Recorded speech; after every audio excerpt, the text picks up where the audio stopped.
participate in some kind of a survey looking for folks to be on the ballot. We have a committee, and they've not met yet, so there's something else. I don't want to preempt what they're going to do. And then there's another really great news. So the best news this year, fiscal year, was that we were funded at what we consider a full funding amount, which is the amount that we received in fiscal year 15. So much better than 16 and so much better than 17. And so what that's allowing us to do at the system is to hire staff and fill positions that have been vacant for a couple of years, or to add staff, which we haven't been able to do. So yesterday we had someone who started in the IT specialist role. His name is Zach Henderson. That position had been vacant for about a year and a half, maybe a little bit more. When someone else, the previous person in that position, found a job elsewhere, we decided not to fill it, and then did get filled. Okay, so now we have someone in that role, so that's really wonderful to have. And then we still have the shared director position is open. We closed on November 30th was the last day we were accepting applications for this current round, and hope to have interviews yet this month. We had actually quite a few very capable and I think acceptable candidates. And we posted more nationally this time, and in Illinois and in Missouri as well. So I have a lot of hope for that one. And then there's 3 other positions that are new. One is a membership coordinator. That one will work with, that individual will work with Ellen, and that should be posted any day. Any day. So if you know anyone that wants to be like Ellen, and I did, no, I did it in a good way. I did. Oh, okay. Yeah. No, I mean, work with, like Ellen, and what she does with her job. If you like what, working with members and interacting with members and supporting members really at a granular level, because that's what Ellen is able to do. That's what this position is, and this is something that we have needed and has been on our budget want list. Good morning. Hi. Hi, Madam Chair. Yeah, I'm going to scoot this one so you can have it right over next to Susan. Okay. This is a position we've had on our budget wish list for several years, and it's had to be put aside, so it's not put aside anymore. So we're really excited about that. And then 2 other positions. One is an HR generalist. Then that position has been posted. It's posted on our website, and it's also posted at Indeed.com. And then one that has not yet been posted but will very soon. It's an accounting assistant, and that's a part-time position. So the last 2, the HR generalist and the accounting assistant, are located in our Edwardsville office. The membership coordinator can be located at any of our offices because we have members all over our service area, and the shared director is located in our Edwardsville office. Any questions about any of that? Okay, I know we have a big agenda, so. Okay, so next is Tracy with a share update.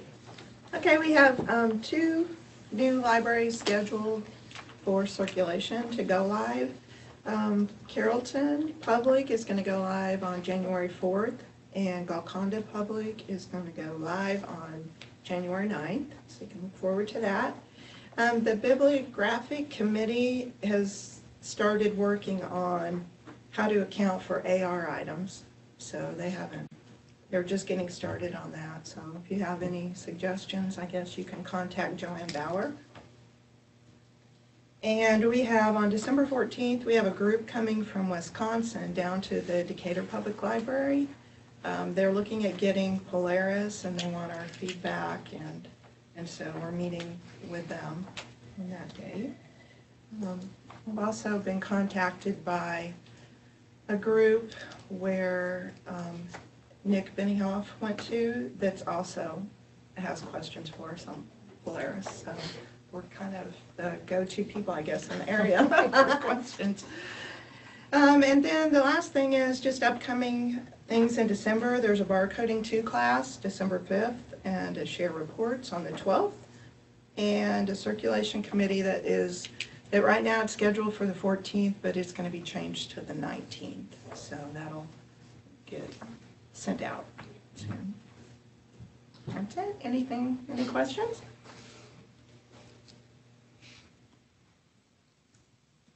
Okay. Okay, does Joanne? I got hers. Okay, then we're good for share. And so delivery is next. Susan and operations. Okay, hi. Well, things are like we've settled into a routine. I don't think that there's a lot of changing of the routes right now at this point. We've recently finished that up in the Champaign area. We have got our processes down a little bit better. Again, if you were a small library, we're doing that functional 5-day-a-week service so that if we have something, we're going to stop by your library. If that's not happening at your library, you feel like you need more service, please, please, please contact me or one of your hub managers because that's our goal. That was our goal. That's why we restructured all our routes. That's why we restructured our processes. We're currently using iPads. I'd like to thank Brant Wingeter again. He has amazingly been able to now switch and pull some different reports for us. What that did when we went to the iPads, it was not just a learning exercise. It was actually there was a good impact is that we don't have someone coming back when the drivers came back from writing all those numbers on paper, putting that into the computer. It's a direct put, plus we can pull different reports from it. So we're pretty well thrilled with that. That's really, now that we've kind of got it, sometimes you'll still have glitches. It's okay. We still have paper. We can always re-put that in, but really, Brant has done a wonderful job. And we were recently asked by the state library to provide some different types of numbers, and we're able to do that really quickly and easily. So that's really the benefit of that. We're always looking for stories. If you have any stories about delivery or your patrons are noticing that things are coming faster, if you can just drop me a quick line. We will have in February the annual delivery survey, which will be another opportunity for people to give feedback. But honestly, 24/7, we like that feedback. Good, bad, ugly, because if it's bad, considered bad, and we don't know about it, that's not fair to us, but there might be things that we can do. We're always looking for ideas, and we're very open to change. Most of us. Well, the ones who stayed with me, or stayed with us. Or I shouldn't even say that. I'm just kidding, kind of.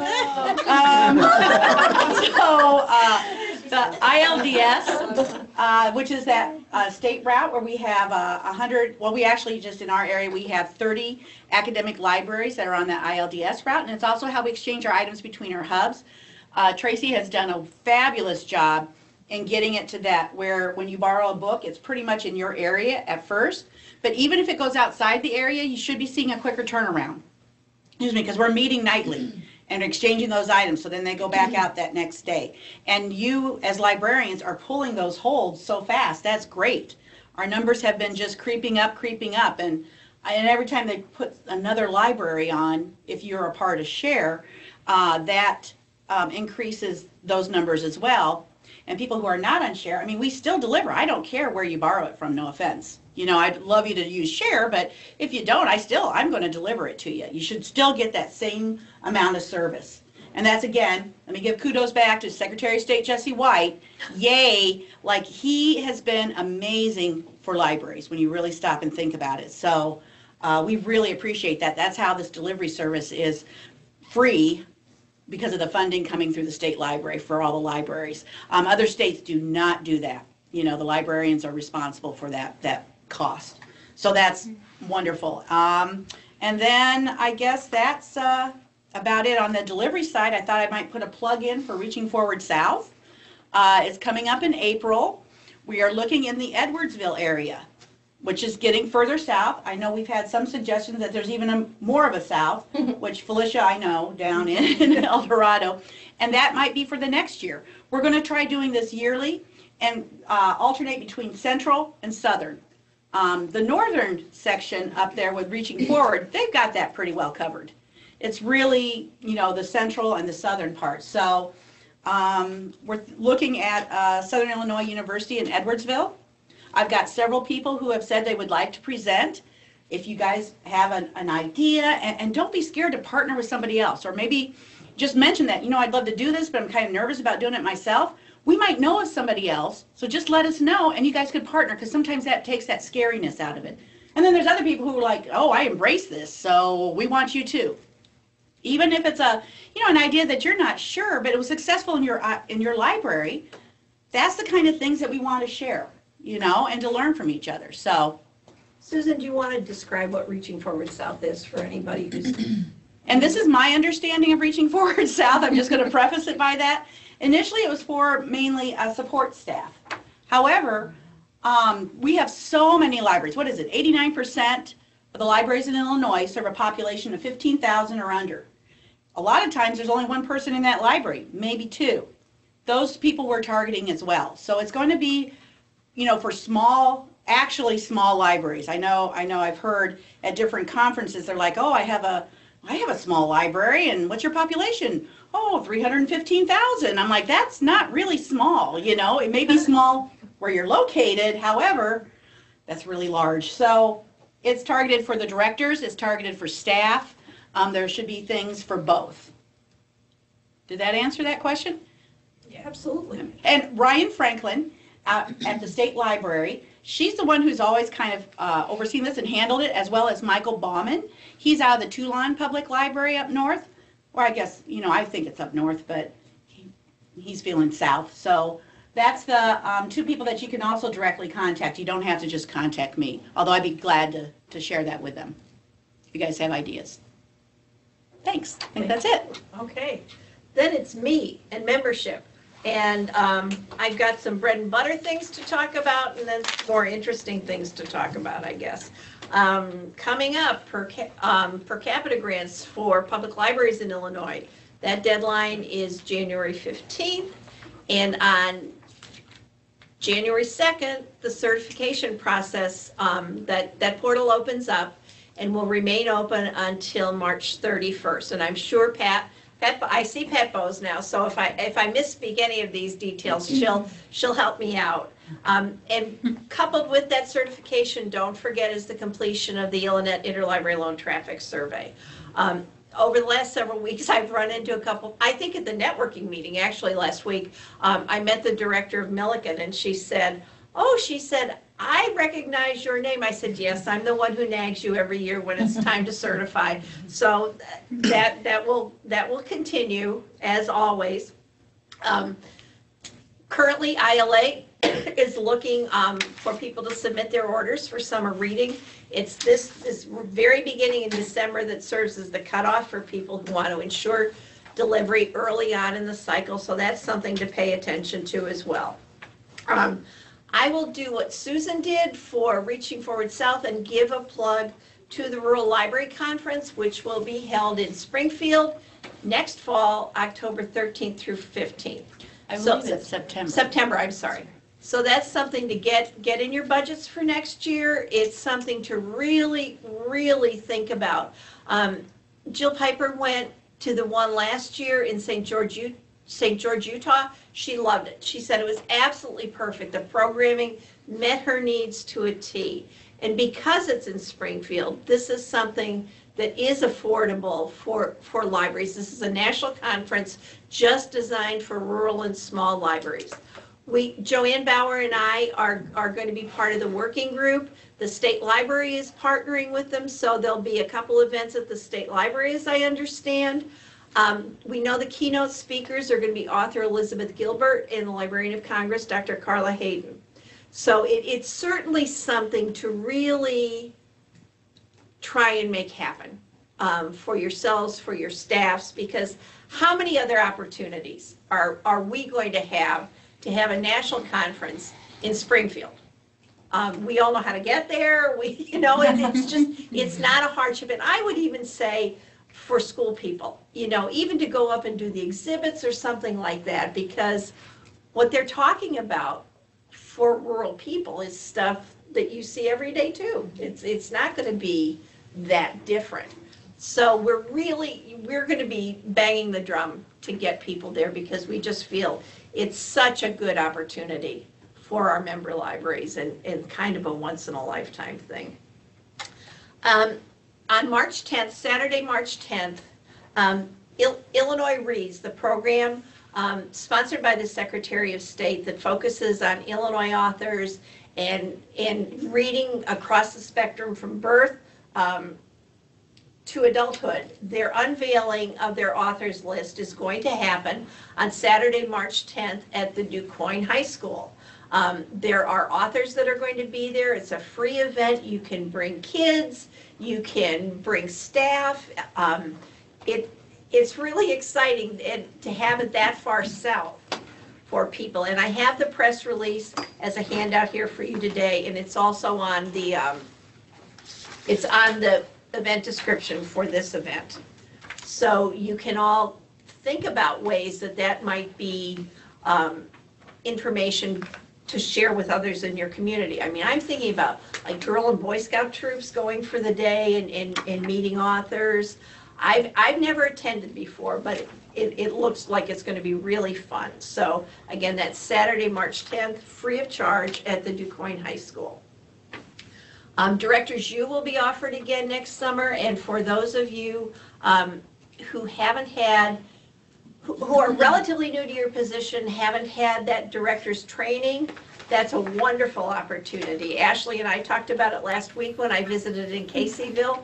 It will be in early June in Springfield, and we want people to really think about taking advantage of that. I'm going down my list here. As far as membership goes for the system, we're looking at probably early in January submitting 2 school districts for membership to the full board of IHLS, and that would be East St. Louis School District. They're ready to come back, I think, and also the Greenview School District, which is up in Diane Yeoman's neck of the woods, right, Diane? Maybe Yeah, about 10 miles down the road. Yep. So we're excited about that, and I've done site visits at both places, and we're good to go. So look for that in January.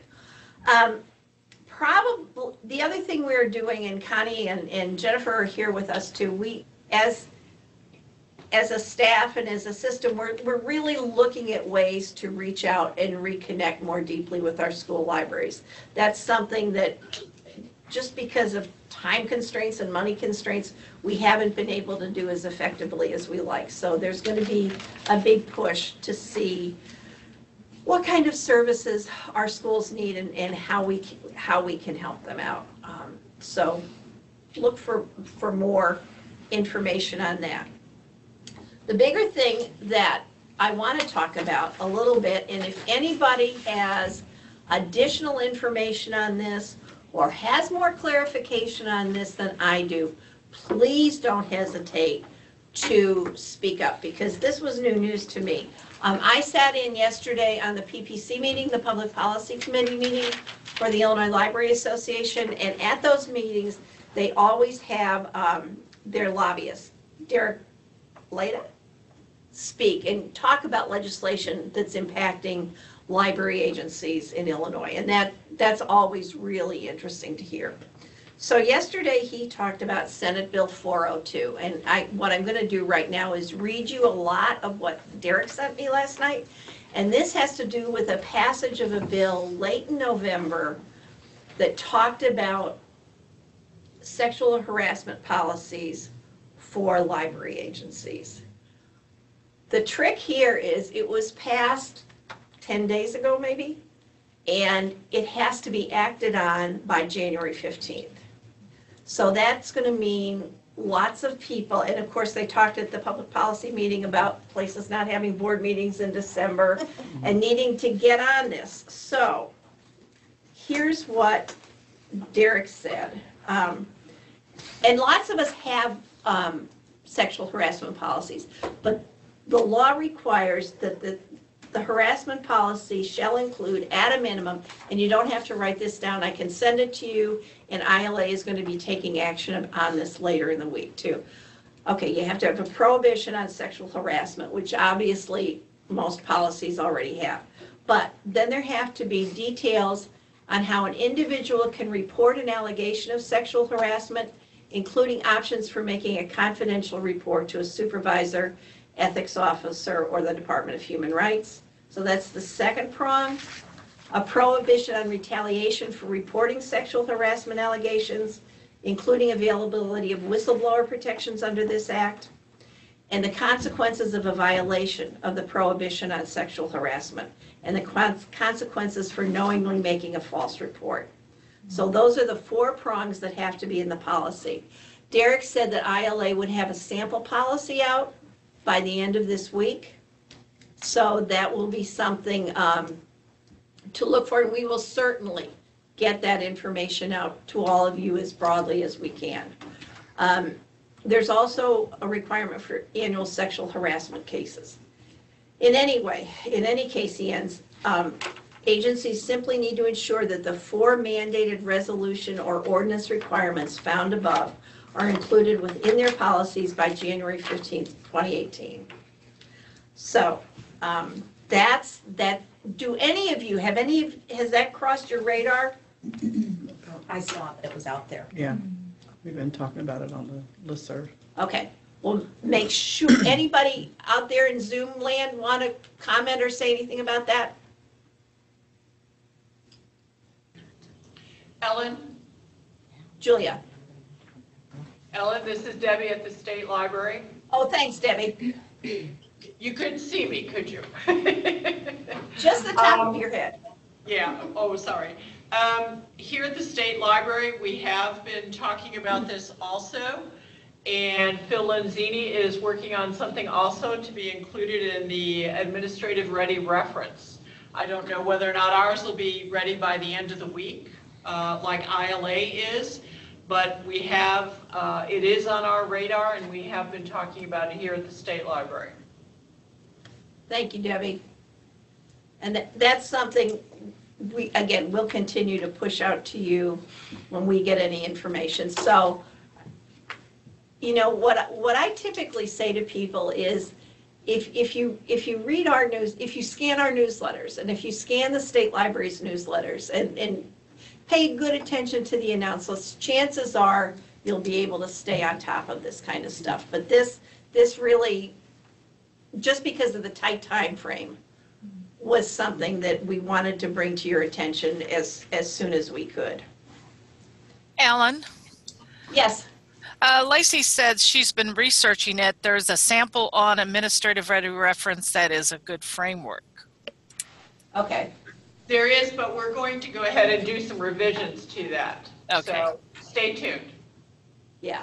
And I think, Julia, what Derek said yesterday is the ticket is that those 4 prongs, those 4 pieces that have to be in there. So I think most people have that policy already. This is just a matter of revising them so that they have those 4 mandated components.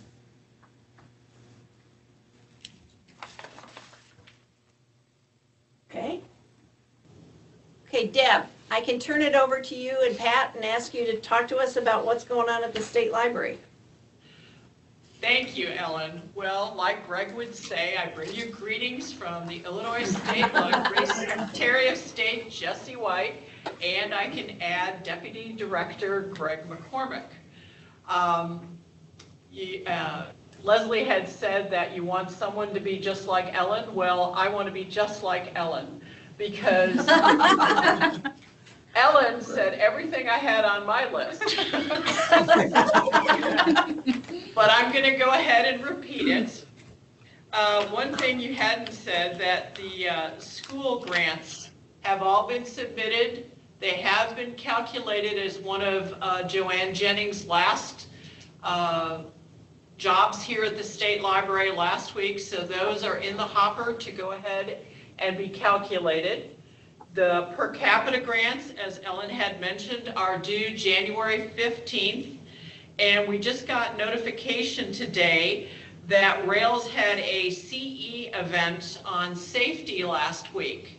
And that is available in the Rails archives, and it's available for anyone statewide to view. There is no login and password required. So if you haven't done that yet, you can go to the Rails archives, and I can send you that afterwards, Ellen. The Live and Learn construction grants are due January 12th. The traffic survey is open and people are finishing that. And Pat is here and just recorded a certification webinar, and that'll be posted to our website. That certification is open January 2nd. Correct. Through March 31st. Yep. Through March 31st. And like Ellen, we'd like you to save the date for ARSL. Strange name, but this is the Association of Small Rural and Small Libraries. It is September 12th to 15th here at the Illinois State Library. Ellen, Pat, and I are on those monthly calls, and we expect 600 to 800 small rural librarians here in Springfield. There will be a welcoming reception here at the State Library, and I do believe a pre-conference will be held here at the State Library. A little closer up, yes, please come to the Illinois Reads Kickoff at DuQuoin. I know Bonnie Mathias from our office with the Illinois Center for the Book is very excited. It'll be held in DuQuoin. And with Ellen, we want to encourage you to save the date for Directors University, hosted here at the Illinois State Library, June 4th through 7th of 2018. We also want to stress that don't forget your FOIA and OMA training. If your board needs that type of training, your FOIA OMA officer needs to take the training yearly, and each board should go ahead and put that on their calendar to be done at the beginning of the year. I don't think we have anything else. If you have any questions. Dead silence. Okay. Thanks, Deb. I did leave something out of my report that I wanted to share with you, because we laugh all the time about counting. Every time we're asked to count something, the numbers are different when we talk about membership. So I did bring the membership numbers with me today, just in case it would be of interest to you. We have 518 member agencies. We have 31 academics, 29 specials, 226 public libraries, and 232 school districts.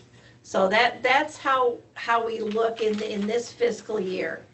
And of our 226 public libraries, only 15 are not share members, which I think is an interesting statistic. And when you think about the size of that consortium, and that consortium is built up with the libraries that are going to be going to the Small and Rural Library Conference. That's just pretty impressive. When Traci talked about Carrollton and Golconda coming on, those are small libraries that are really adding to the resource sharing capability we have. So that's a very exciting thing too. The other thing I forgot to talk about is that Rails has been working on a membership standards document that they've explored within their system over the last 3 years. And in maybe late October, they sent a survey out to just under 100 libraries. And about 30 of those were IHLS libraries. They were asked if they would choose to participate. I believe most of our IHLS libraries did, and they were to submit their documentation to Rails no later than November 30th. So when Rails gets that information, I'm sure they will share it with us, and we can share what we learned, or what Rails learned from that survey. That survey was designed for Rails standards. It's certainly at the very, very, very beta testing of what they're looking at for membership standards. But when you see information in newsletters about that, that's how that's playing out. Am I stating that correctly, Leslie? Mm-hmm. Yeah.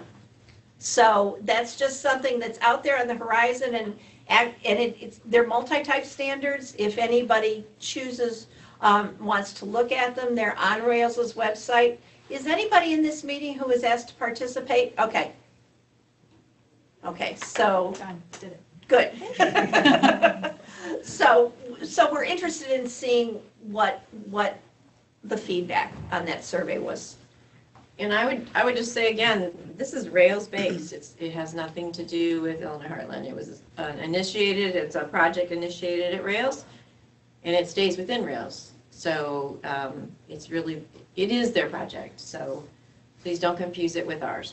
We have the standards that are, and Rails, the standards that are in the administrative code are the standards that our members follow. So this is additional work that Rails is exploring. Okay. Ellen? Yes, Julia.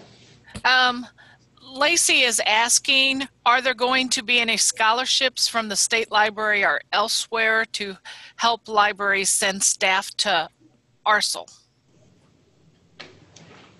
We are talking.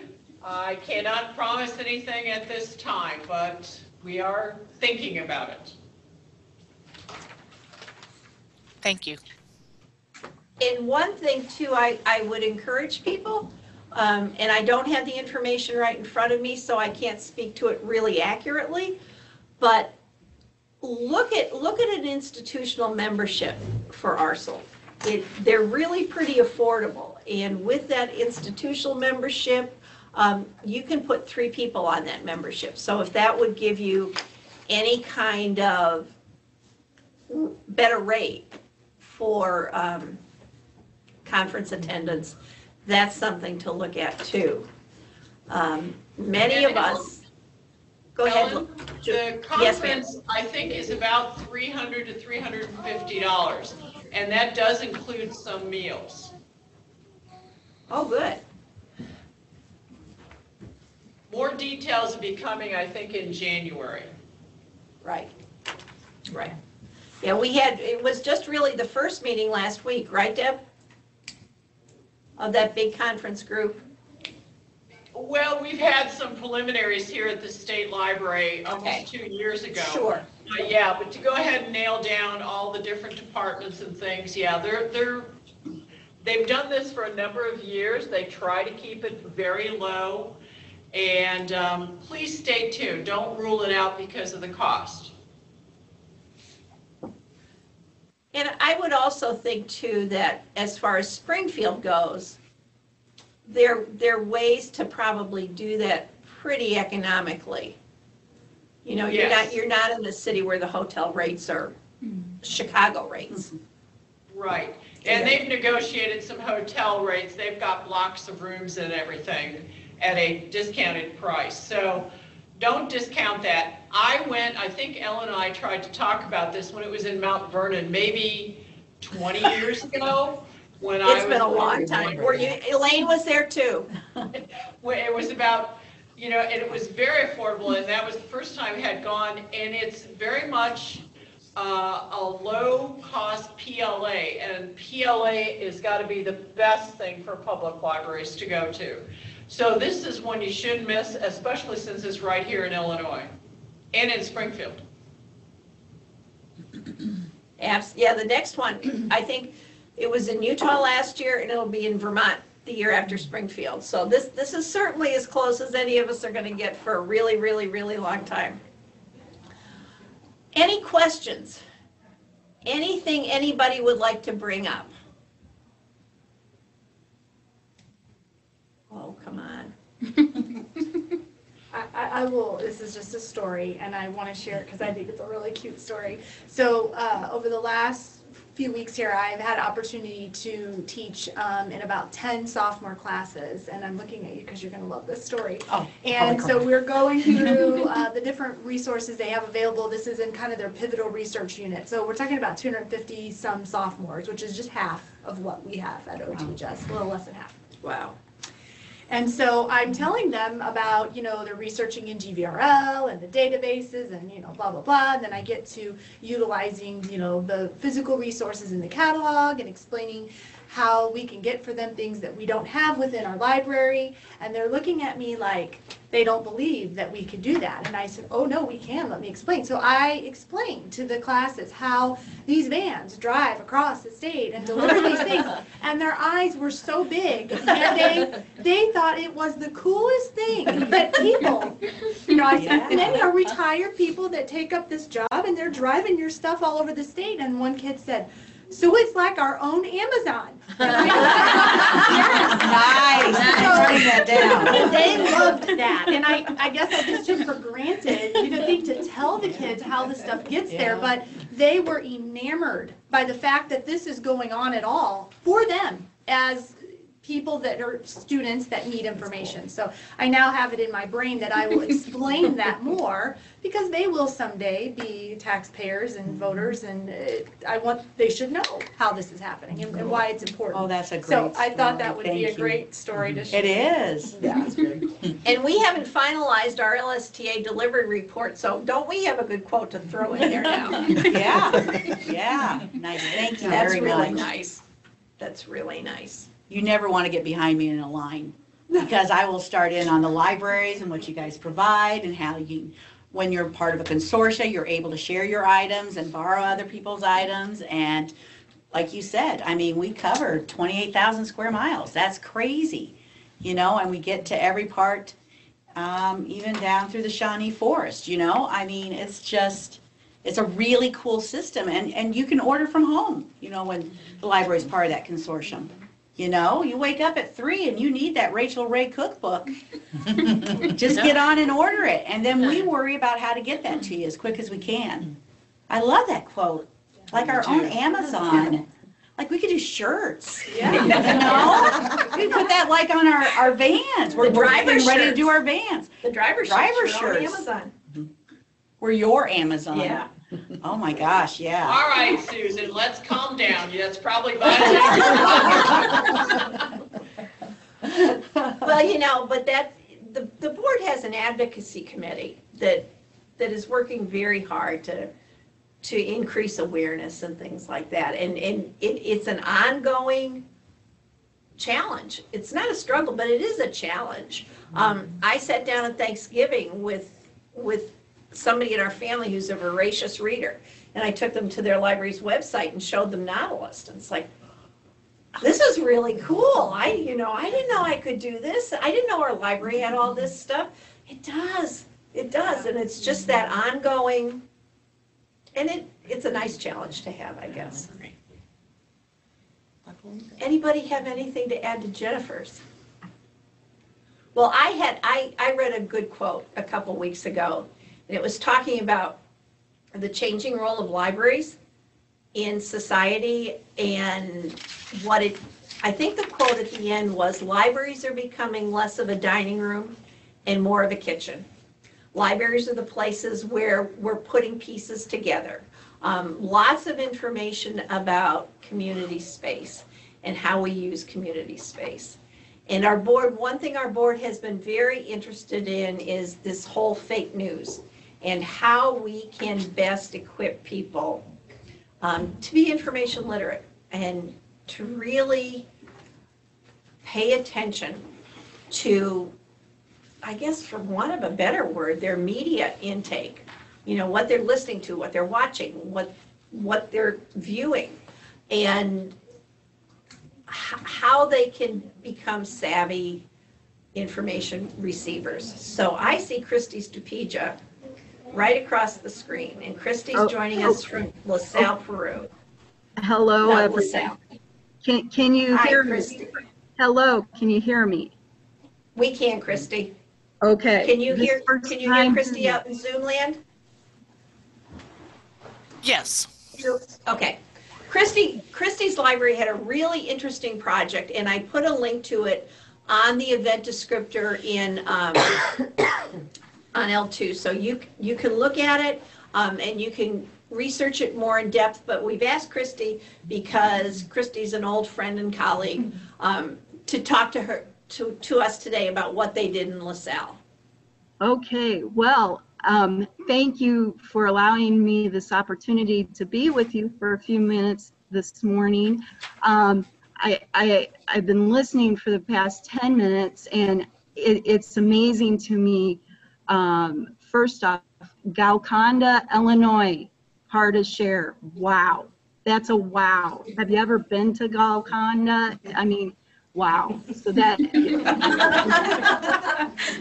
wow, that's awesome. And with the Rural Library Association, when their conference is, I do know on their website, I do think they have information about potential scholarships. So check that out and definitely go to the conference. As Ellen said, 20 years ago, I went to that conference too at Mount Vernon. I was a young, much younger then, and but it was fabulous. It was really fabulous and a great learning experience. So if you take the time, even if you can go for the day, definitely go. So to talk a little bit about what our library did, we had some opportunities fall our way, and I guess I should try to start at the beginning. A little bit about LaSalle. LaSalle's a lot like many of your communities. We serve a population of about 9,400. Our sister city is Peru, and they have a population of about 10,000.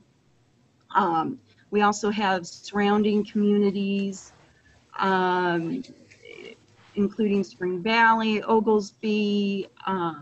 We have a pretty tight network, but we're not Chicago. We're not the suburbs. We are very rural. In LaSalle, we have a pretty high poverty rate. Our 83% of our kids in our school district qualify and probably use our free lunch program.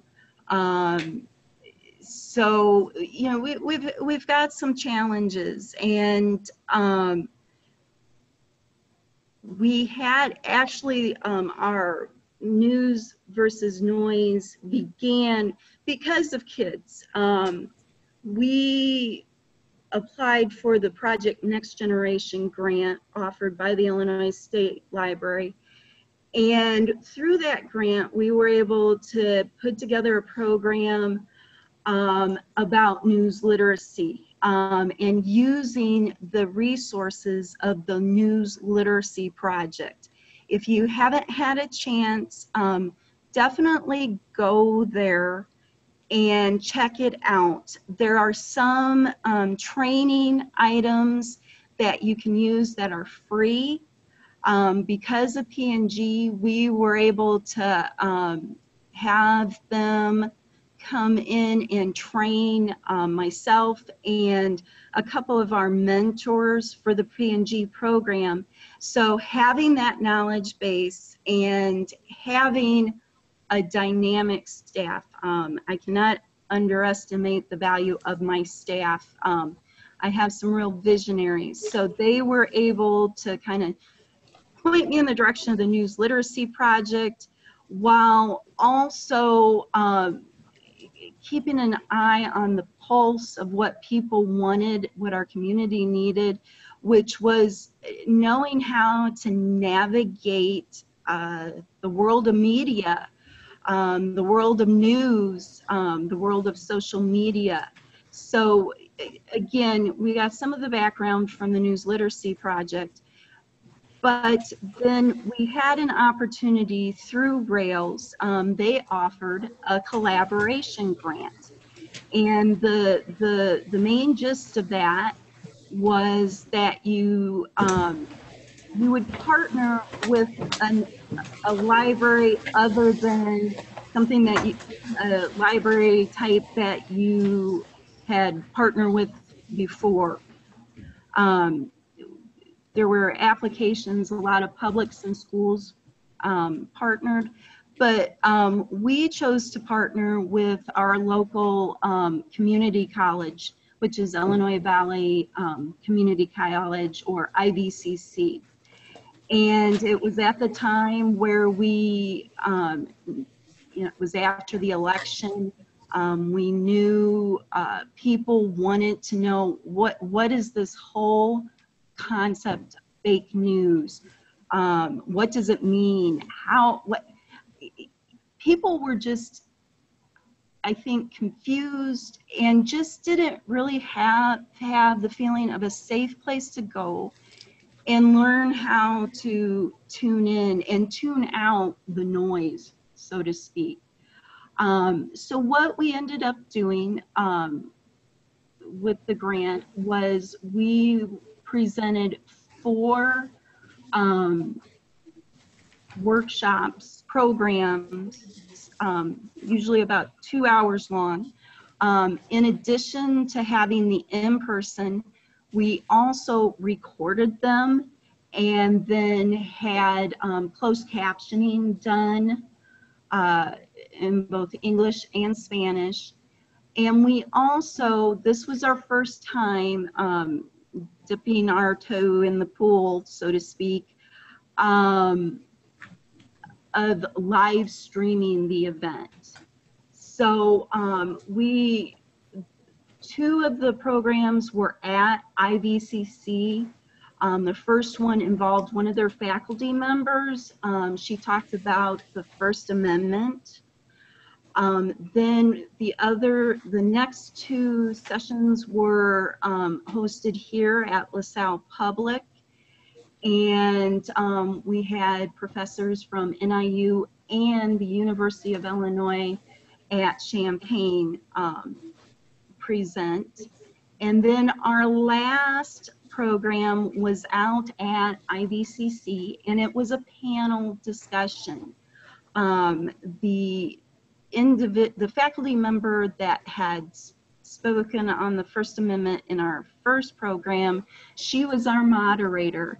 And we had 2 local newspaper reporters, and we also had a news person from NPR up at NIU. And I have to tell you, it was the most amazing experience. How these reporters were able to interact with each other. When we think news, when we think media, you kind of get an icky feeling about news reporters. They're not, maybe the most outstanding individuals at times, but they really changed my mind after hearing them talk and how passionate and how ethical they are about their profession. And our panel discussion, we had at least 75 people attend that in person. When we originally thought we were doing this, we thought the majority of our audience would be from the college. It would be students, it would be faculty. We would be wrong. There were a lot of people from the general public, because again, this was filling a void that they needed. We had people drive a half hour, 20 minutes from Princeton. We even had people driving from the Quad Cities, which is about 70 miles away.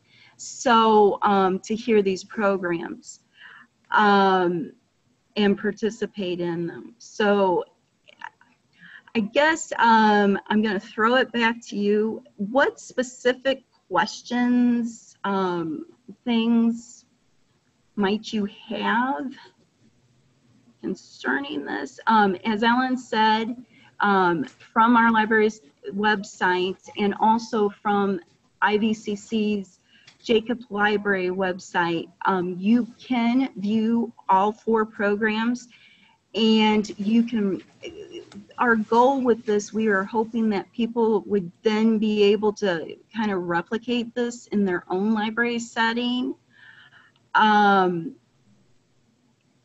So definitely check out the YouTube videos. I was checking our link this morning off of our library's website. One of the big things, challenges, like with everything else, is the technology, and sometimes it doesn't work as well as you would like. So I noticed we were having a little bit of trouble on our website, but I know the Jacobs Library at IVCC, their YouTube site is up and working. So like I said, I throw it back to you as far as questions about our process, more specific things. I know that's kind of brief, but maybe that's not a bad thing. I don't know. Before I start asking questions, does anybody have questions for Cristy? Cristy, my question is, when you had the panel discussion and you had people from the public there, can you remember what was on their minds, what they wanted to know? I think one of the big things is, again, I would say not so much questions, but just having a forum to talk and to be able to express what they were feeling at the time and be like, but, you know, when you say it this way versus you say it that way, that's the thing that really sticks out to me, is just being a safe place to be able to express your opinions. Did we have to rail some people in? You betcha. But you know, and we were prepared because this is a very passionate subject, and we knew we were going to have to rail some folks in, and that's where our facilitator from the faculty member from IVCC from our first program, she was very well prepared, and she was able to kind of help us navigate and be able to do that. Originally we had thought that we would have people write down questions on a note card and then we'd pass them in and then have them asked that way. But the crowd was such that we were able to either pass a microphone or call on them from where they were seated. And that actually worked well. That worked well. So, Cristy, did you have to get the presenters, or did you do that in cooperation with IVC? We did that in cooperation with IVCC. And again, that was one of the big benefits of working on the grant, because we got to be able to cooperate and network and form a partnership that we wouldn't necessarily be able to really put a lot of work into. And but they had the contacts, that was more their responsibility. Jana, who's actually unfortunately not at IVCC anymore, she knew the people that would work best, and so she reached out to them. She coordinated that. I was the financial person. I also ended up writing part of the grant with Jana, my youth services librarian, my programming librarian, Donna. She's really was the visionary behind this. And so she and Jana were writing this. And in the midst, about probably 3 days before this grant was due, Donna and her daughters were involved in a car accident. So that meant that I had to step in and work with Jana, and we worked together, and that was the beginning of our working partnership. And again, it was just an experience that was so rewarding because public libraries and academic libraries are different in that the layers you have to go through. Where I can make, as a director, I can make a decision and say, oh yeah, we can move the chairs here. You know, at IVCC, you know, they've got a whole forming committees and protocol for that. So, because it's a bigger place. But again, I would really encourage you, there's so many, we're bombarded so much by social media and what people say, and you know what's on your Yahoo news feed, Facebook. I really urge you, if you're struggling or your patrons particularly are struggling and not knowing where to start, to check out these videos, these recordings. I would also strongly urge you to go to the News Literacy Project website, even though that is designed more for middle schoolers and high schoolers. There's a lot in there. You as an adult, as a parent, as just a concerned citizen can learn, and it gives the structure, it gives the curriculum, gives you an outline of where to start and where to go from there. So. Cristy, you said you were the financial person. So if somebody wanted to replicate something like this, what are the costs involved? The major amount of the cost, we received $2,500 from Rails with this. The majority of that was actually for the closed captioning. That was around $1,600 to do that. Yeah, it was about $1,600. For the speakers, the professors from NIU and U of I, we did give them an honorarium plus mileage. And they, you know, nothing was over $300. And I'm not even sure the person from NIU, he was that much. So, and then we ended up, because of the way, some of the ways we were able to conserve money and preserve money, because we were very careful with how we were spending it. We ended up, because she had done such a dynamic job, giving an honorarium to the faculty member at from IVCC.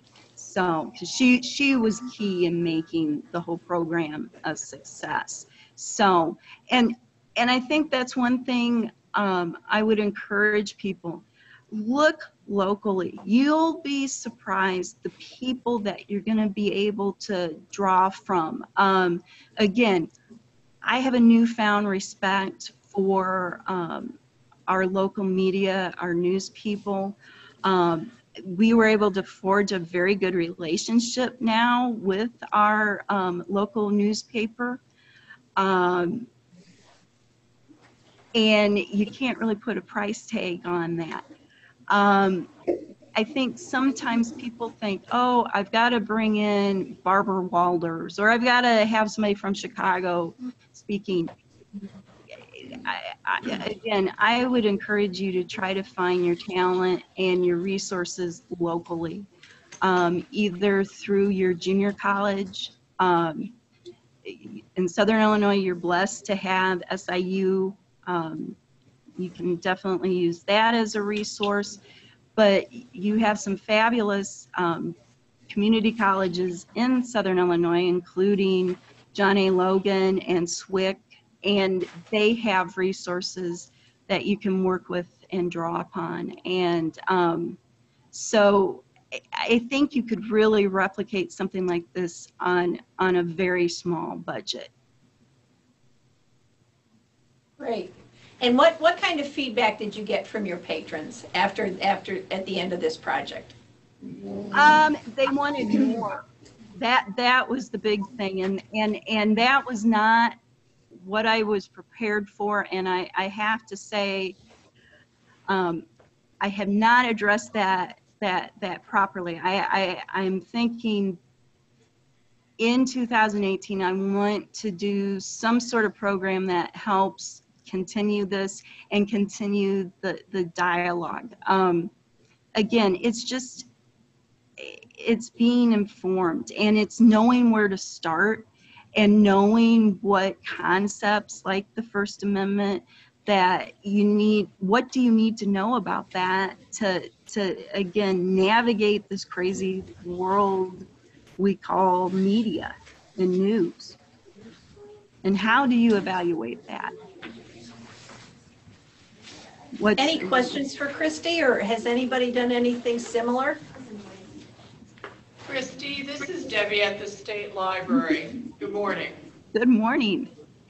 How many, do you have a counter on your archive to see how many hits you've been getting? Yes, and that was one of the things. I know one of the one of the feeds for one of the programs, it's been accessed since our programming in April about 60 times. So it's a slow thing. You know, again, this was new for us here at LaSalle Public, but it was also new for our community college. They were just getting into the idea of live streaming. They had done a few of their basketball games, and they had also done a recent panel discussion of some candidates for their community college board. So this was new for both of us. And I know the night we had, I can't think of Bill's last name, but the night that the professor from NIU came and spoke, that was our second program. We were packed here at LaSalle Public, and there wasn't a chair, and I had to go take care of something else, and I'm like, darn it, I'm not going to be able to listen to him. And then it dawned on me, I'm like, you dummy, you can go watch it on the live stream. And that's what I ended up doing.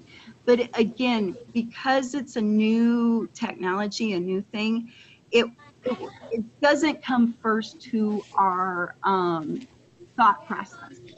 And I think people have been slow to use it, but we're seeing more people using it now than we did during the program or even right after those were aired. Thank you. Thank you. Any follow-ups for Cristy? Well, Cristy, I know what's on my to-watch list now. So I think lots of it. You'll see the counter go up probably after this morning. I'm pretty sure. Well, and again, please feel free to contact me if you have any questions or just want to know more with the detail. I know that was a gloss over. There's just so many exciting positive benefits with it, and it's one of those things you kind of have to let the recordings to speak for themselves, so to speak. But again, it's definitely something. Again, your users are wanting. You may not know how to approach it, and hopefully this will give you a beginning place, and then you can shape it to your community needs. So I would say move forward, and definitely feel free to ask questions, and we'll go from there. So thank you guys. You guys are doing amazing work down there. We miss you. I miss being down there. So We miss you too, Cristy. Thank you very much for doing that. Thank you. It was very interesting. Thank you.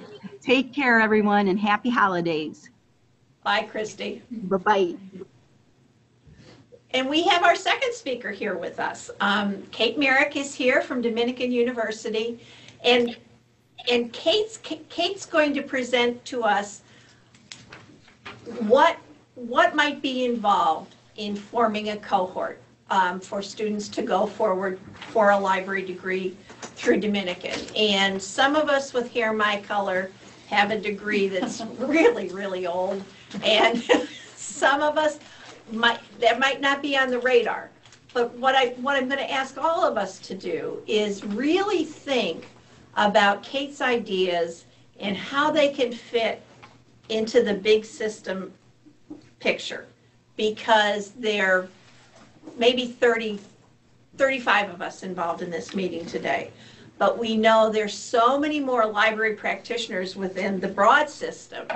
So if we listen on behalf of our total membership and see how this might come into play, I think we can do some good thinking and give Kate some good thinking. So Kate, I'm going to turn it over to you. Okay, great. Thank you, Ellen. First of all, can you all hear me okay? How's the audio? It's good. Okay, great. And then secondly, just another little housekeeping thing here. Ellen, you showed me how to share my screen, but I'm not seeing it as an option now. I lost it. Okay, Julia, can you help her? And I don't need to share it immediately. I'll talk for a minute, but I'm wondering if I have the right rights. Okay, I just made you a co-host. Okay. At the bottom of your screen. Do you see screen share now? Yes, I do. Great. All right, thank you. Okay, so I just give you a little bit of a background. I don't know how much Ellen has shared with you about our recent conversation, but she and I just bumped into each other at a couple different Illinois library conferences, and we started talking about the Alliance Library System cohort. Actually, maybe I just talked to you once, Ellen, but I talked to somebody else also. I can't remember. Susan Palmer sitting right over here. Hi. Yes, hi. Yes, exactly. And then believe it or not, I think even another person. So it was like it was all happening. It was just bubbling up as a hot topic, believe it or not. And so it was pretty exciting to think and look back on the Alliance cohort, which for those of you who weren't around this, which is probably quite a few of you, even if you've been in libraries in the system for a while, there were 3 cohorts actually that went through the Dominican MLIS program. I think the first one was 2002 is when it started. So each year then a new cohort, and the students were in school for 2 years. So it took 2 years to go through the program.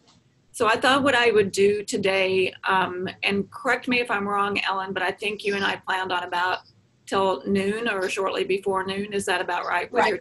Right. Okay, great. And so we talked a little bit about just talking about our program and kind of within the broad context of the Alliance cohort experience, but then I'll also make some specific comments about the Alliance cohort experience. I actually did teach in it, but I wasn't an administrator then. So a couple of you around the table might know more details about how it actually, if you were actually in the cohort, which I know at least one of you was. So I'm going to go ahead and share my screen, and I have a PowerPoint here. Let's see, go to that.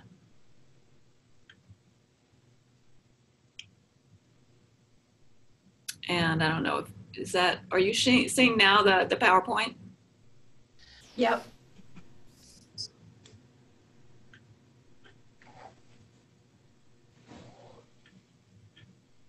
Okay, is that good? Perfect. All right, good. So I'm going to go through some of this. I'll do various rates. Some of it I'll go through fairly quickly. But I just want to talk about our program and the concept basically of graduate professional education, and of course for us specifically in the MLIS. So when prospective students come, and I know a lot of libraries in Illinois outside of the suburbs of Chicago have quite a strong paraprofessional staff. So you have a director, usually or frequently, that has an MLIS, but maybe only 2 or 3 people other than the director on staff have the MLIS, and maybe no one else on staff. So I'll talk a little bit about information professions in general to people who are interested in the degree. So I talk about our profession really as being the connection, kind of the overlap between people, information, and technology. And of course, information coming in all different kinds of forms, be it stories or data or anything in between. And technology can be as kind of foundational as a printed book, and it can also be things like using Zoom for a meeting, doing all sorts of things. Just came in on the end of Cristy's presentation about using live streaming for programming. So really making that connection with people and information and technology. And so how do we do that in our jobs?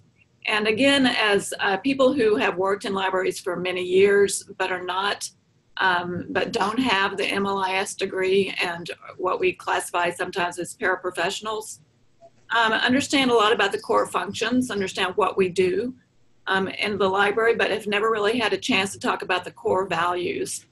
Sometimes they're not discussed in the library, sometimes they're not discussed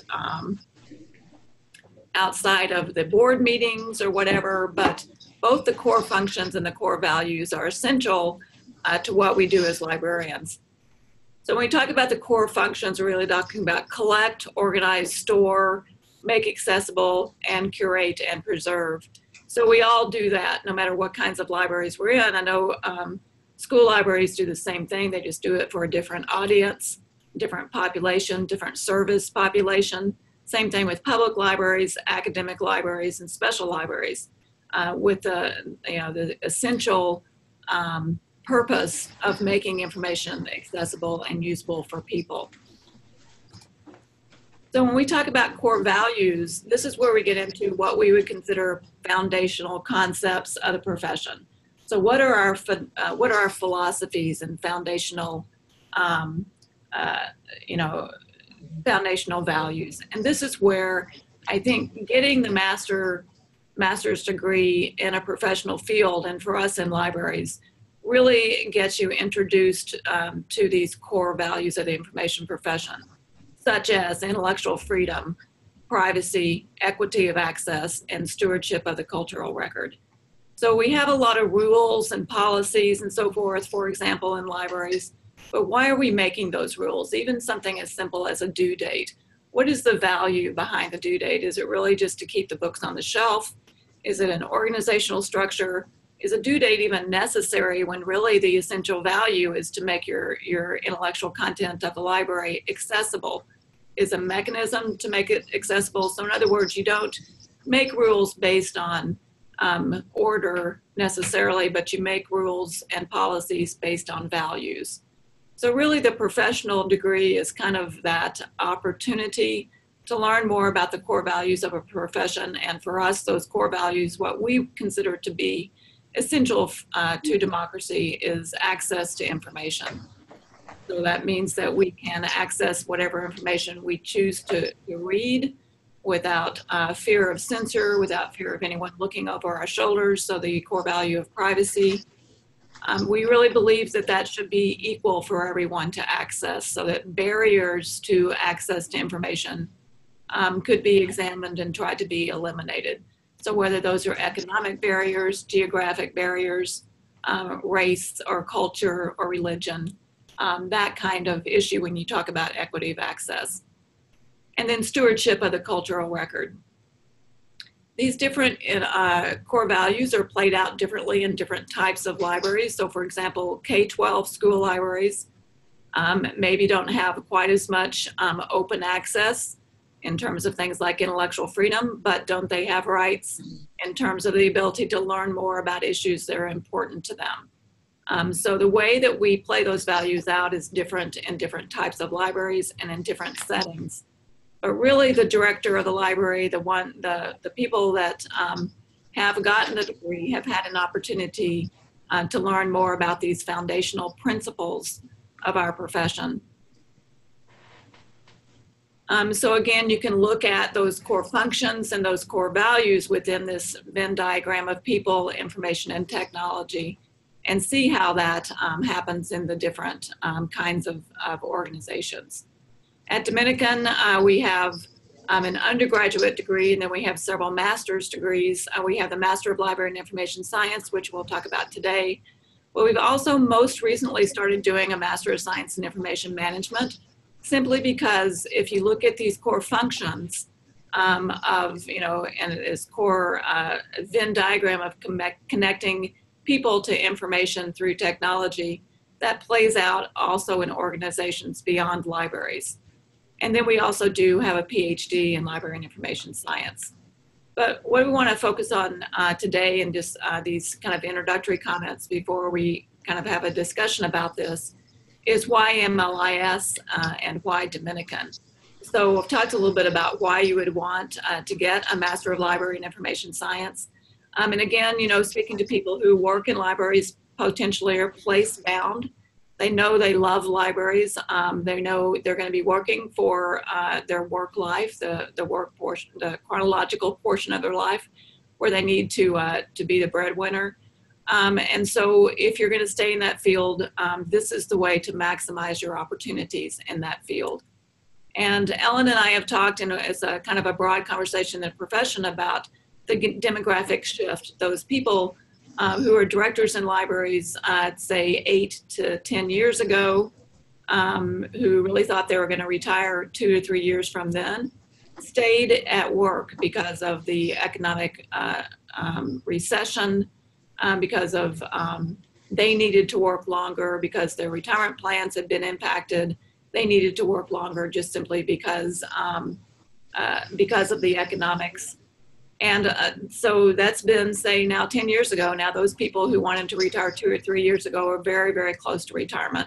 So within the next 2 to 5 years, quite a few of the public libraries in Illinois in general, and libraries in general, are going to see the leadership begin to really shift from the generation that's currently in place to the next generation. And that is in terms of schools. I think we're seeing a lot of the same things as well. And in academic libraries, it's happening across the board. We've been talking about it for a while, but it really is beginning to manifest itself. So how do you get an MLIS? Going kind of from the conceptual to the pragmatic. Our program has 12 courses, 36 credit hours. I was just looking yesterday at the University of Illinois requirements. They have 40 credit hours. 36 credit hours is a fairly standard number of credits. Almost all of our courses, we do have some special instances where we have 1.5 credit hour courses, but for the most part, our courses are 3 credit hours. And as of fall 18, we're going to have 6 required courses and then 6 electives. So what we would probably do if we do something similar to what we did with the Alliance cohort, if we were begin to talk about possibly delivering a program to the Heartland Library System area and really getting into the Rails Library System area as well, to make it a little bit closer to where you are, is to possibly create a curriculum that was very closely directed and customized to what your interests were. And I'll talk a little bit about the definition of a cohort in a minute as well. And so if you do want to get that K-12 endorsement in the state of Illinois, it's much more prescripted.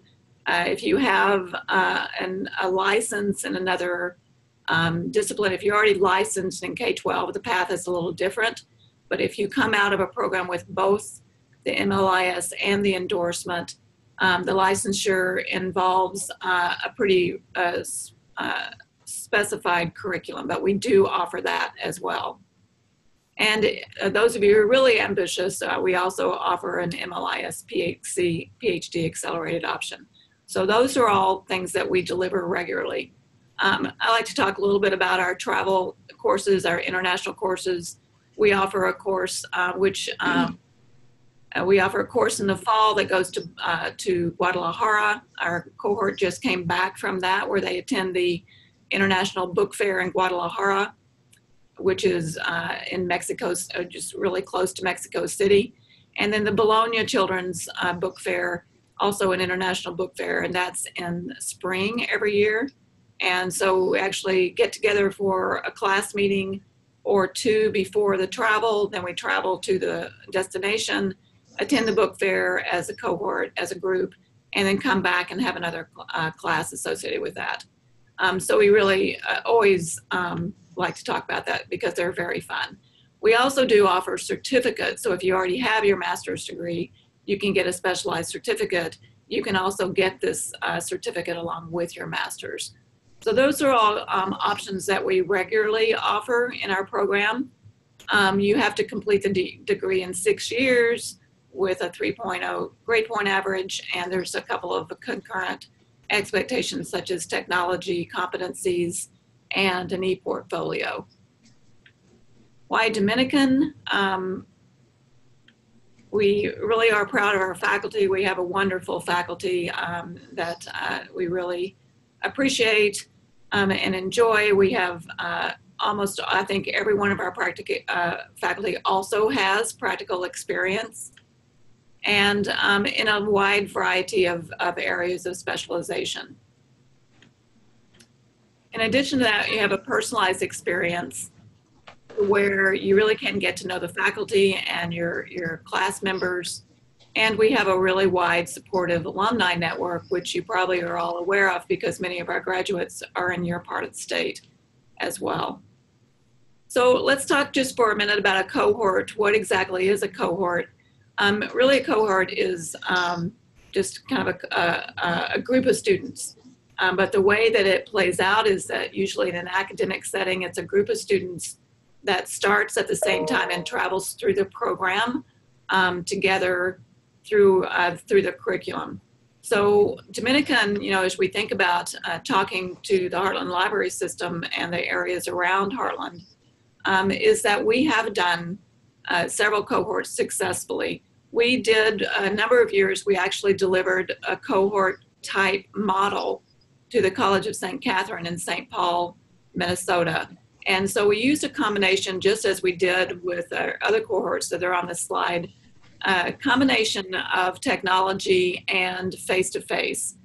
So that in many of these situations, such as, for example, the Alliance Library System cohort, we did a face-to-face. We actually delivered the curriculum with full-time faculty and adjuncts to centralized areas. I think we spent most of our time in our classes in Peoria in that particular situation, but the face-to-face meetings could vary. And then in addition to that, we're really maximizing the use of technology.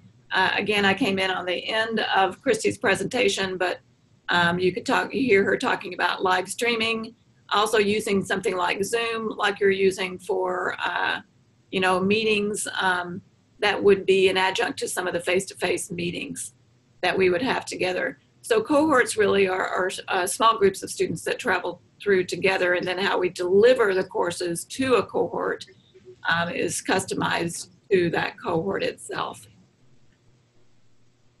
And then just briefly to end kind of these formal comments, we just have a regular admissions process. You have to have a 3.0. If you don't have a 3.0 in your undergraduate degree or another master's degree, then you do have to take either the GRE or the MAT test.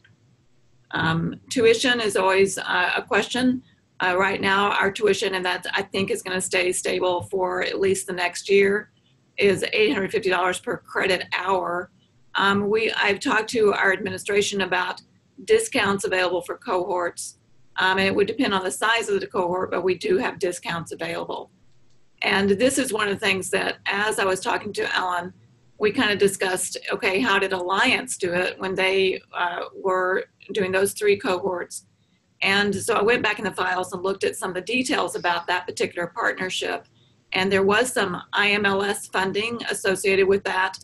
to where each of the students did get some money from Alliance, the Alliance Library System. I know some individual participants did get some money from their library, their home library, and some participants got time from their library, which is also very, very important, is how are you able to actually do it in your day-to-day life.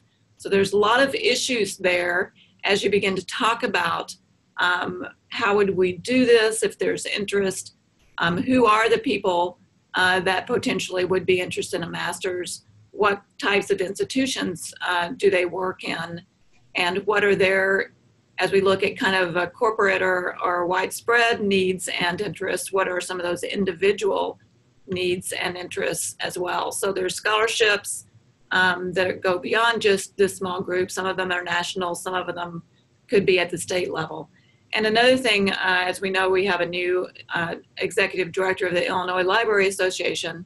So it's possible, not that it wasn't possible before, but with Diane Foote in the role, it might be possible for us to enter into some conversations about support from the Illinois Library Association and also possibly from the state library, although as we all know, state library funds are very limited. I want to really talk to you briefly about a couple of our alums. These all work in the Chicago area, but I like to talk about them really briefly because it indicates to you how diverse our graduates are. So just because you're working in a particular library, doing a particular role doesn't mean that you're only going to do that. Allison Shine works at WFMT. Working at the public radio station is always a dream job of many of us. And Allison does audio curation. Mick Jacobson works at a suburban public library. He works at Skokie.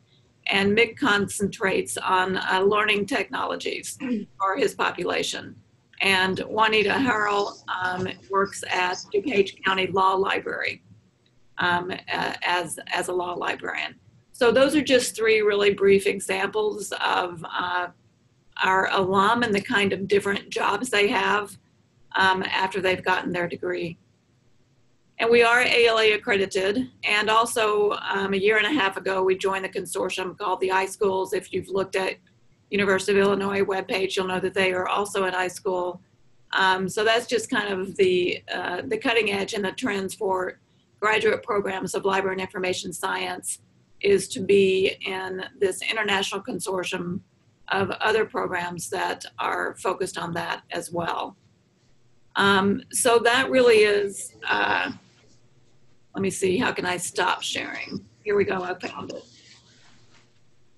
That's really the overview that I wanted to give you, and then I wanted to be able to just have a conversation about your thoughts about needs and opportunities associated with cohort towards the MLIS. And I know there's also some longtime leaders that are not going to retire for 10 years, already have their MLIS. So what kinds of professional development possibly could a graduate library school program offer, but certainly what kinds of opportunities are there for the MLIS as well?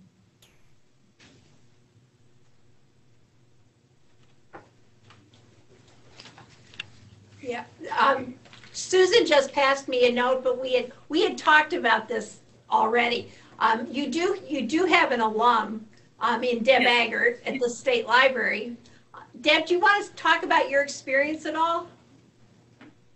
Yes, I am an alum, and I'm here as a success story from Dominican. I was in the second cohort from the Alliance Library System. I followed very closely the first cohort, but it was not a good time in my personal or professional life to do the first cohort, but I did the second.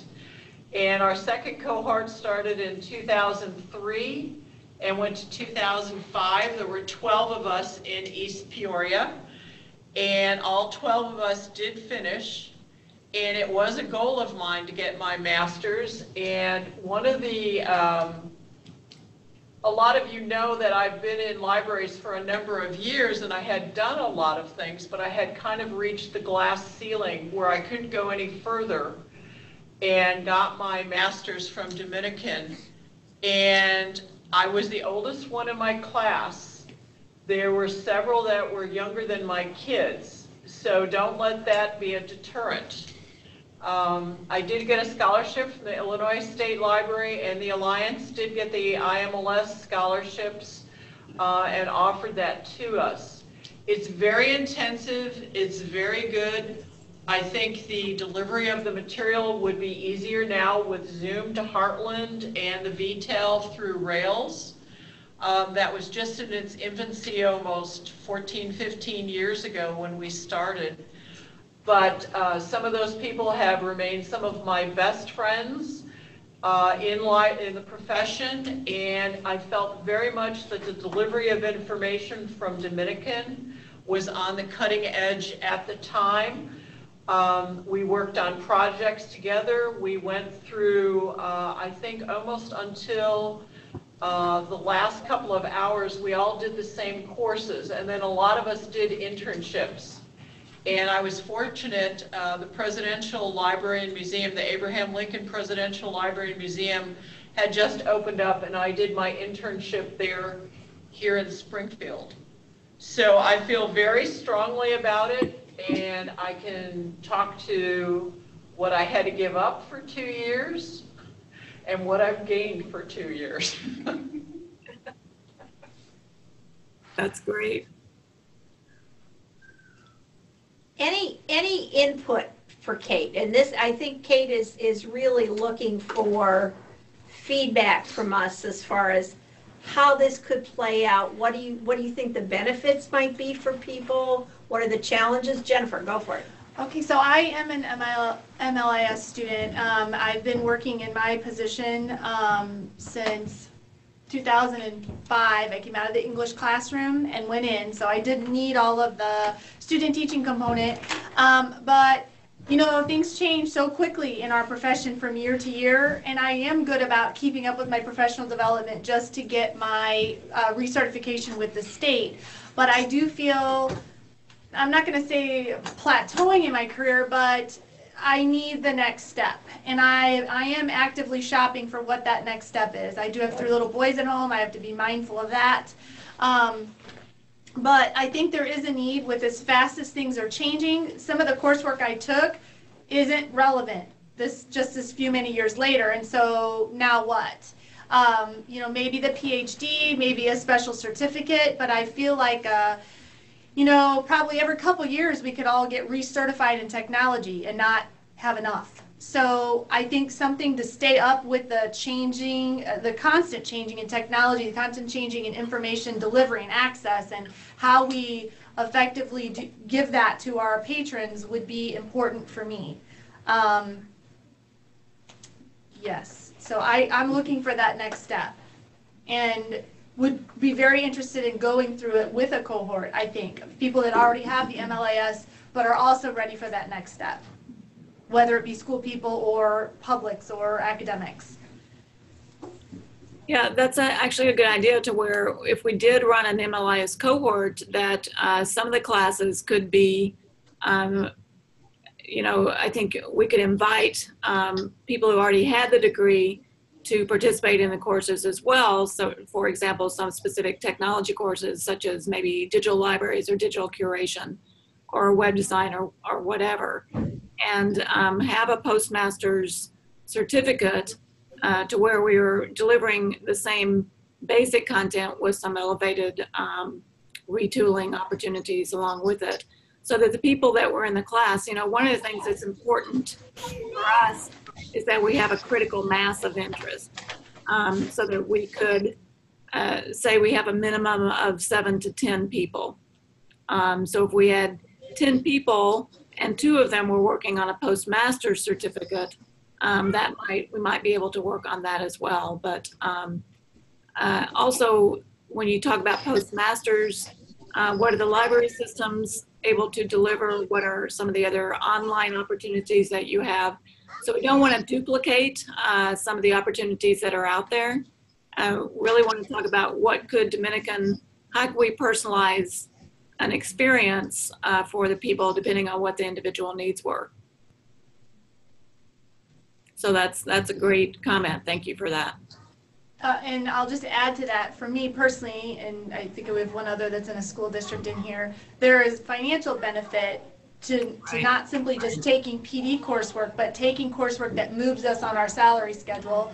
Also, I would think for people looking for advancement in their academic career or whatever, there is benefit to getting outside of that, just taking a webinar here or there, which is what I have been doing. But I'm ready to push myself on that salary schedule up and over. So I would need the coursework for that. Yeah, the formal coursework. Formal coursework, yes. And Lacey just added a comment along the same lines, I think. But Lacey must not be from a school, right? So She's from the public library district. Public library. Yeah. So this is good. Lacey's comment includes the specific areas of marketing, website design, new technologies, and public relations. So those are great. Those are right on target. What about fundraising? Do you all find you have to do much of that, or is that more for the larger suburban libraries? Oh, yeah. Yeah. Yes. Yes. And we probably have many libraries that need to fundraise for very critical issues.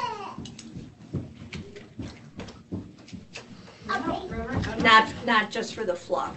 Yeah. How do you think we would gauge interest in something like this? Do you think we could do that through the system, maybe just do kind of a survey process? I could work with the system to maybe develop some questions. I don't know, Ellen, what do you think in terms of trying to get a greater sense of the pulse?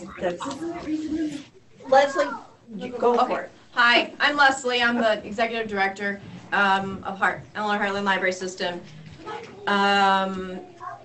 Like my colleague sitting next to me, Jennifer, I'm also interested in that extended or an extension of my education because my MS is a little dusty, and I see the end of children in my house. Not in my life, but just in my, I see the end of the taxi service, let's just say that. But that means he's driving, so that's another scary thing. But anyway, but I also think in order to gauge, this is a great group to bounce ideas off of and to broaden that. I don't know if you're able to provide a webinar that we could maybe better promote, let's say end of January or beginning of February, not too far out so that we don't lose the momentum of folks that are here, and we can promote it definitely through the system, and then maybe we can get better, not better, but different participation, additional folks sitting in, and that's another opportunity for feedback. I have staff who could be interested. You do? Mm-hmm. Okay. Well, that's good. That's great to know. And we could, Kate, with that kind of activity, we could really actively promote it so that we could reach out to new directors. Directors can reach down to their staff people and say, if you're interested, tune in on this. That's a really good idea. Yeah, that sounds great.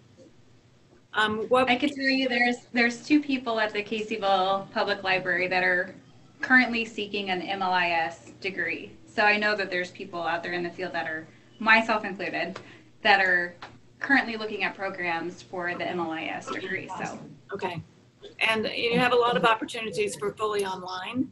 And so I think what the added thing that a cohort like this would be that you could come together from across the state, and some of the work would be face-to-face. I think what we find in the program, we do deliver here on campus, or just, some of the classes are downtown as well, but fully face-to-face, fully online, and hybrid. And I think the most popular are hybrid, really, because you get that chance to really connect with each other and with the teacher and establish that network. To also then at the same time not have to travel all the time. A lot of your work you can do online. And again, as we've talked about, the technology is so much better now that things like, I mean, the Zoom technology is great, and the VTEL is really improved, but even just the online course management software is so good that it's intuitive and so forth, so you can post discussions, post assignments, that kind of thing. But the added benefit of the hybrid is that you really get to come together, and that's that community that you were mentioning earlier, in terms of, you know, your friends from the cohort and so forth. And actually it makes it, gives us an opportunity to give you more of a tailored experience according to what, you know, your curriculum interests are. So that's the MLIS. As far as the post-MLIS, we could come up with a customized certificate that is really kind of a leadership certificate, leadership/technology, which is basically just exactly what, not just exactly, but the kinds of things that Leslie posted here, or excuse me, Lacey posted, you know, do some polling in terms of what would that certificate look like. Typically, if you look at a formal certificate from our program is 4 courses, sometimes 5 courses. So that's an option. So that sounds good. So maybe what we could do then next is Ellen and Leslie and I could talk about this potential webinar, what would be good to include, you know, when to deliver it, and then that kind of thing we could also potentially record, and you could play again, make available on demand. That sounds really good. Go ahead, Jennifer has another question. Kate, I have a question. So I'm just thinking about this. We just had our session at school about the new state funding for schools. Yeah.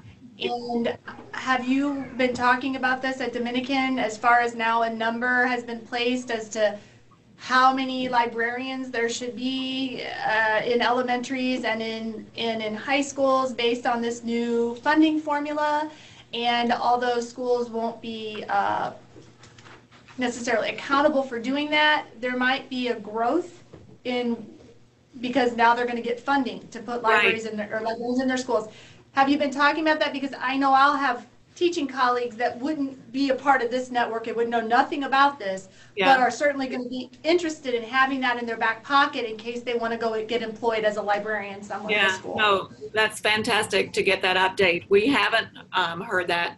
We've been talking a little bit about what's happening to schools in terms of the redistribution in our area. And as you may have read, Chicago Public Schools, for example, is basically decimated the school librarian population, but the suburban schools are doing really well.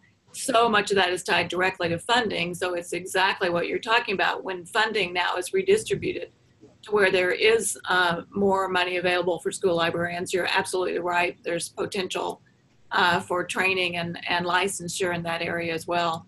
So I'm glad you made that comment. We should be thinking about that. And even though it's not a specific, I mean, when Ellen and I were talking, we didn't really have one specific model. We really wanted to open up the conversation. So that's another example kind of to put on the list. How can we work with a particular hotspot or hot region to deliver a package that would be just in time, so to speak, you know? So that's good information. We should be doing that. And that could be a part of the webinar that we deliver in January. And, you know, we also cooperate with our School of Education on a technology certificate, which is really popular, particularly among the teachers. So our School of Education and our School of Information basically looks at our curriculum and says which of these courses would be really useful, and then we created a certificate which is recognized by the state. So that's another kind of educational package that might be interesting both to the media specialists and to the teachers that we could think about as well. And again, you know, if you think about a 3-hour course, maybe instead of meeting the regular seat time, as we say, hours, you really combine that with a professor that comes to a central spot and some online delivery and some independent coursework, maybe of the students themselves, and then come back together. So you can really kind of construct very creatively a delivery method that is exciting to and doable. Say you have 3 little boys, you know, so you can't do certain things, but other things, you know, you can do. So how can we look at what the needs are and what the interests are and kind of customize those opportunities? Lacey is saying she has an MLIS and would like the opportunity to take a class here or there to update skills on public relations. And Sandy West said, if the interest is great enough, when would the program launch? When would applicants need to have their graduate school application turned in? So I think, you know, reasonably speaking, we would launch in fall 18 because that would give us enough time to have talked about it. And I know some people are already looking for programs, but I would think the answer, and it's not cast in stone, but I would assume summer might be too early and not necessarily a good time to start, but fall 18 is very reasonable. And for a fall 18 start, I think applications, we could take applications all the way through June. With a cohort, again, it's more important to have a firm sense of the numbers. So we may want those commitments and those applications to come in around May. But yeah, certainly gives us some time in the upcoming months to have these discussions and for people to talk about it with their families and so forth and with their library staff and director. Hey, and I think if we're talking an application point, I think 2 crucial things that people will need to know is obviously the cost, and the second piece is the location of where that face-to-face will happen. And I think that's something at the system we're pretty sensitive about because we want to provide equity of opportunity to all our members, and it's a pretty big broad area. Yeah, we had talked just briefly about Effingham as one opportunity. You know, I think we're open to a lot of different places depending on what the need is. You know, if there's a critical mass that's in a particular geographic area. Well, that's a point too. See, I think a lot of it is, you know, the answer so often is it depends. So it depends a little bit about who's interested. Also in terms of the cost, in terms of our perspective for the discount, it depends on the total number. So, you know, if it's 20, the discount could be higher than if it's 7 or 10. But also, you know, I could really start talking to the Illinois Library Association and maybe even the state to see if there's any funds. I know the state doesn't really have any money. And I know the systems don't really necessarily have a lot of money, but I think Rails does provide some support for their employees. Also, I think the librarians who are interested can begin to talk to their libraries about if there might be any support or what kind of time off they could get and so forth. But those things are critical. Where would it be and how much would it be? To a certain extent, where is flexible. I would think that after the webinar, then the next thing is to craft some kind of survey. Yeah. So you can get that input about what can you afford, where can you go, those kinds of things. Yeah, that sounds perfect. You know, we talked about Alliance having IMLS funding. That's a much longer process. So if you talk about trying to write an IMLS grant, and Valerie did that, I think she pretty much did that on her own. So that was really a wonderful gift she gave the state. But that's a longer process. So I think local and state funding is much more easy to obtain in the shorter period. But yeah, I think a webinar and then a survey is a great next step. Yeah. Diane is also saying, in addition to where is the face-to-face meeting place, how often is important? Yeah, so the way we did it with Alliance, it was pretty much all face-to-face. It wasn't hybrid. And the courses met, I think, 2 weekends per course. So they actually met, I think, all day Friday, all day Saturday. I can't remember Susan, and those of you, there's a couple others who actually went through it. I think it was all day Saturday and all day Sunday. I think with technology, go ahead. Kate, yeah. This is Debbie, and we met every Thursday night from 6 to about 9:30. Okay. And then 2 weekends, which was a Friday night, an all-day Saturday, and half a day on Sunday.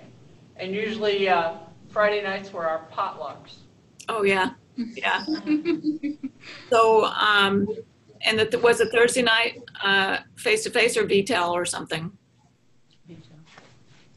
Thursday night was face-to-face. I worked all day, drove an hour and 45 minutes to East Peoria, had class, drove home, and went to work the next day. And the 2 weekends a month were face-to-face in East Peoria. Yeah. So every Thursday night and 2 weekends a month. Yeah. Correct. So we would probably, I would think that we would do a little bit less face-to-face this time, simply because we can use technology very effectively. But a similar model, I think probably one option. I mean, again, it depends. A part of it depends on the site and what is available and how much that place costs. And so if you factor in, if you had to pay for a place to meet, then it becomes more expensive. And then Sundays, I think it's harder then to get those spaces because they're closed. We met, I think, a lot of times at the Alliance Library System, and we met for free.